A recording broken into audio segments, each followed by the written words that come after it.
Okay. Hi, my name is Allison White, and I am doing a fractured fairy tale about dissociative identity disorder.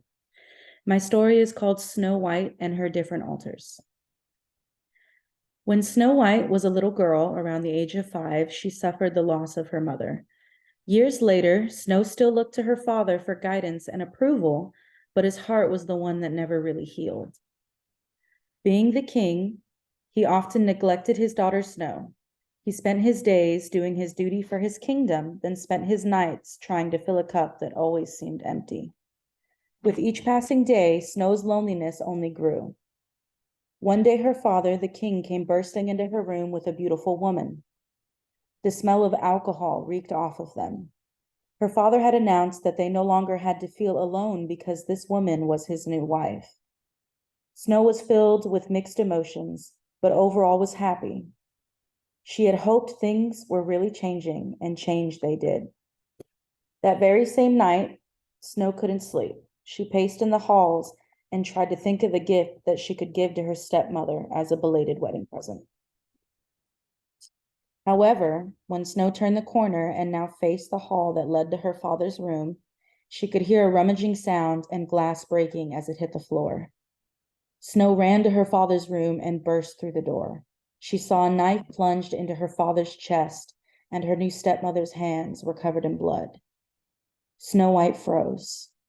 Her stepmother wrapped her arms around the king's lifeless body and pulled the knife from his chest and tossed it in front of Snow White's feet. The stepmother began sobbing uncontrollably. The knights came running and gasped at the sight in front of them. Snow was still frozen in place, and the new queen took that opportunity to blame the murder on Snow.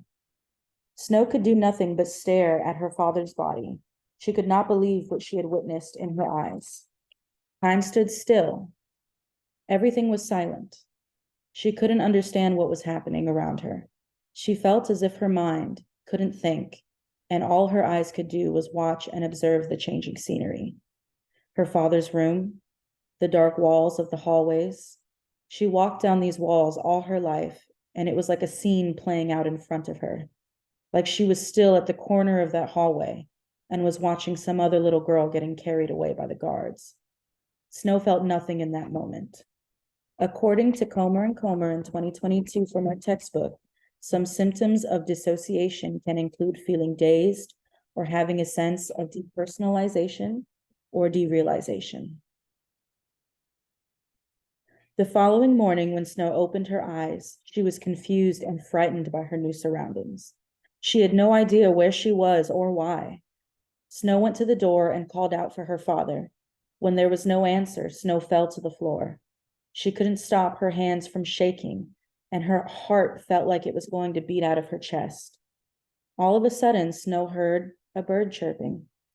She closed her eyes and took a deep breath. She felt her head get heavy, and her mind felt clouded. Then the cloudiness went away. When Snow opened her eyes again, her attitude had changed. She looked at the barred window and saw a beautiful bird. She smiled and ran towards it. Snow began singing and dancing without a care in the world. A maid from the kitchen staff came to bring Snow something to eat. As she approached the door, the maid could hear what sounded like a little girl with a much higher pitched voice than Snow singing a delightful tune. However, when the maid reached the door, she was surprised that it was actually Snow singing. It was odd, especially after what had occurred the previous night.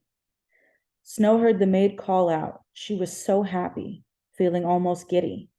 Snow flashed a beautiful smile. She fixed her clothes, tucked her hair behind her ears, and excitingly walked over to the door. She asked the maid when she could come out of the room so she could play and visit the garden outside. This confused the maid even more.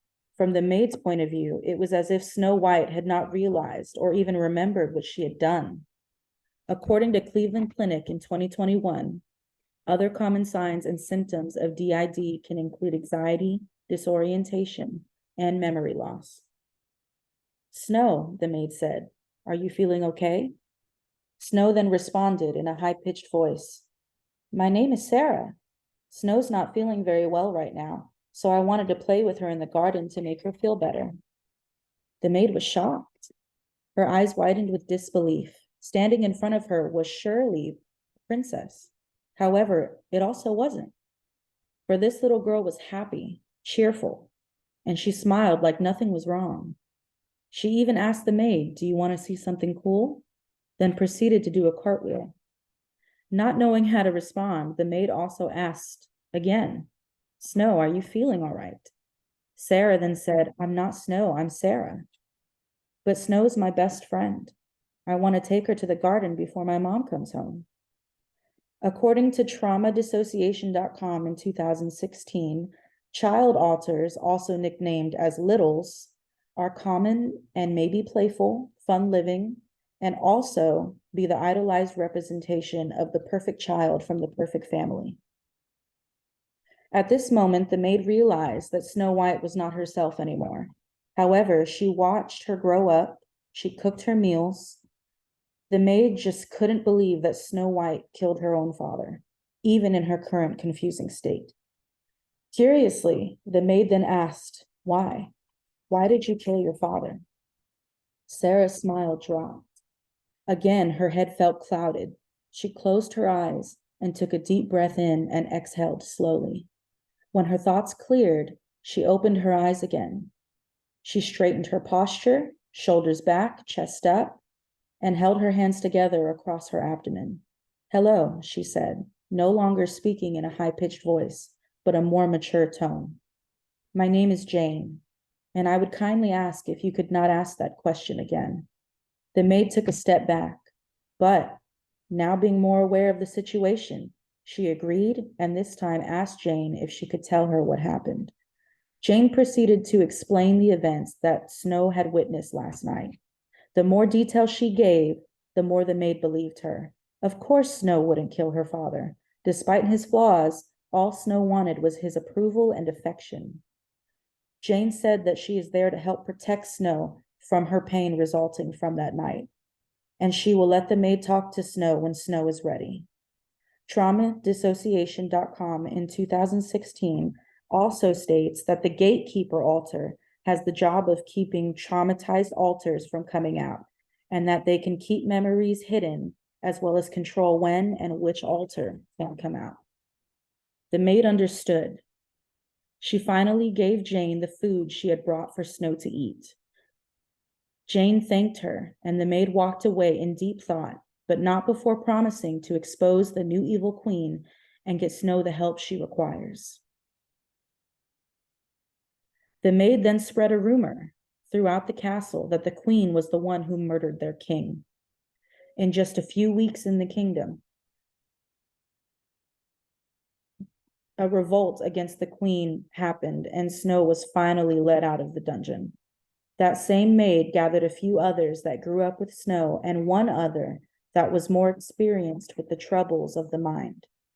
Together, they are helping Snow acknowledge and accept her new situation and will continue to help her guide her through her new life. Cleveland Clinic in 2021 also states that DID cannot be prevented or cured, but can become more manageable with a strong support system. That is the end of my fractured fairy tale. And I wanted to portray the way that switching between the alters actually works, and now how one can develop DID through trauma. Thank you, and I hope you enjoy. And these are also the references for my fractured fairy tale, and I also added all of the photo references that I had gotten from the internet. Thank you.